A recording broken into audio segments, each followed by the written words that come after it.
تلنگانہ ریاستی حج کمیٹی نے 79واں یوم آزادی منایا۔ صدر نشین تلنگانہ اسٹیٹ حج کمیٹی سید غلام افضل بیابانی خسرو پاشا نے احاطے حج ہاؤس میں پرچم کشائی کی۔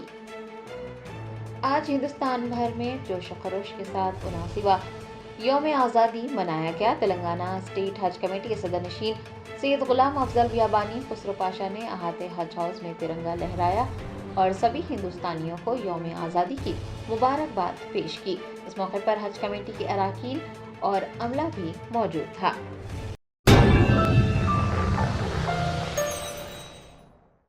جرمنٹن super speciality hospital national award winner doctor Mir Jawad Zar Khan, German trained senior orthopaedic surgeon and director, ماہر ڈاکٹرز ڈاکٹر واصف اعظم اور doctor Bharavi Chanduri, senior cardiologist اور دیگر ڈاکٹرز نمایاں خدمات انجام دے رہے ہیں۔ Robotic surgery, advance cath lab, MRI، operation theatre, ICU، 2D ultrasound جیسی سہولیات سے آراستہ کارپوریٹ لیول ہاسپٹل، واجبی فیس میں ہر مرض سے شفا یابی کے لیے جرمنٹن سپر اسپیشلٹی ہاسپٹل، عطا پور۔